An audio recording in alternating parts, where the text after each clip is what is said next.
Palembang, Sumatera Selatan terekam kamera CCTV. Sekelompok remaja yang kerap melakukan sweeping menggunakan senjata tajam dan melukai warga diringkus polisi. Dari tangan pelaku, petugas menyita senjata tajam jenis celurit. Aksi premanisme yang dilakukan beberapa oknum debt collector semakin meresahkan masyarakat Palembang akhir-akhir ini.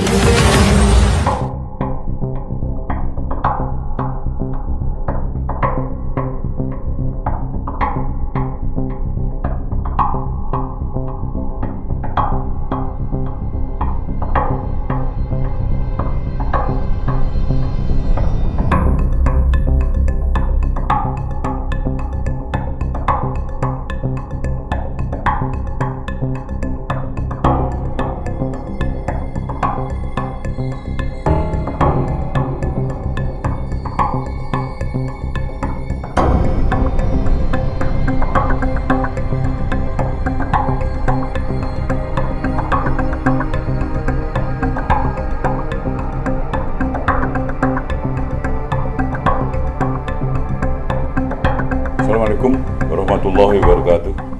Salam sejahtera buat kita semua, insyaallah. Rekan-rekan media yang kami banggakan, saat ini Kejaksaan sedang fokus dalam penanganan beberapa penyidikan perkara tindak pidana korupsi. Salah satunya yaitu perkara dugaan tindak pidana korupsi pada proyek pembangunan pabrik Baskur Komplek atau disingkat tadi BFC oleh PT Krakatau Steel pada tahun 2011.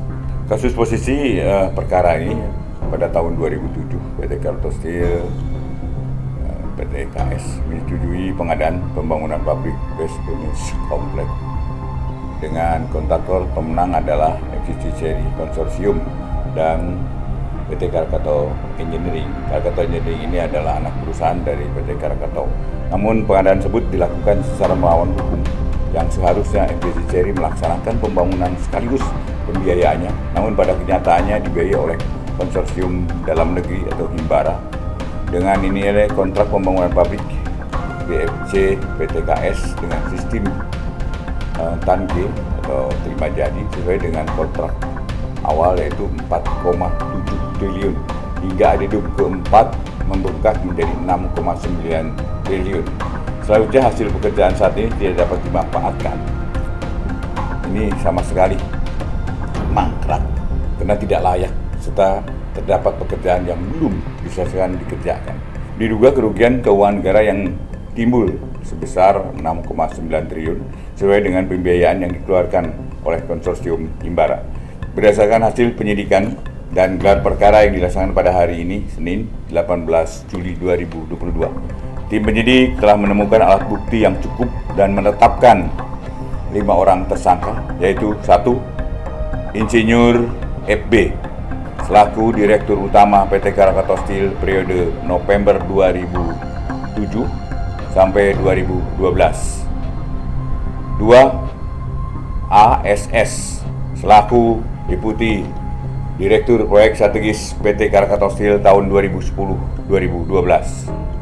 3. Insinyur MR selaku Proyek Manajer PT Krakatau Engineering 2013-2016. Keempat, Insinyur BP selaku Direktur Utama PT Krakatau Engineering 2012-2015. 5. HW alias RH selaku Ketua Tim Persiapan dan Implementasi Proyek tahun 2011 dan GM Proyek PTKS dari Juli 2013 sampai dengan Agustus 2019. Atas perkara tersebut, para tersangka telah dilakukan penahanan dan disangkakan melanggar pasal 2 ayat 1, pasal 3 junto pasal 18 Undang-Undang Nomor 31 tahun 1999 sebagaimana yang diubah dan ditambah dengan Undang-Undang Nomor 20 tahun 2001 tentang pemberantasan tindak pidana korupsi dan junto pasal 55 ayat 1 ke 1 KUHP. Demikian press conference ini saya sampaikan atas nama pribadi maupun pimpinan kita. Saya menyampaikan apresiasi kepada rekan-rekan media yang telah berperan sebagai pemantau terhadap kinerja kejaksaan selama ini. Semoga Allah Subhanahu wa Ta'ala, Tuhan Yang Maha Esa, senantiasa memberikan kekuatan, perlindungan, dan bimbingan kepada kita semua dalam melaksanakan tugas dan pengabdian kita kepada masyarakat, bangsa, dan negara. Demikian, wassalamualaikum warahmatullahi wabarakatuh. Salam sejahtera untuk kita semua.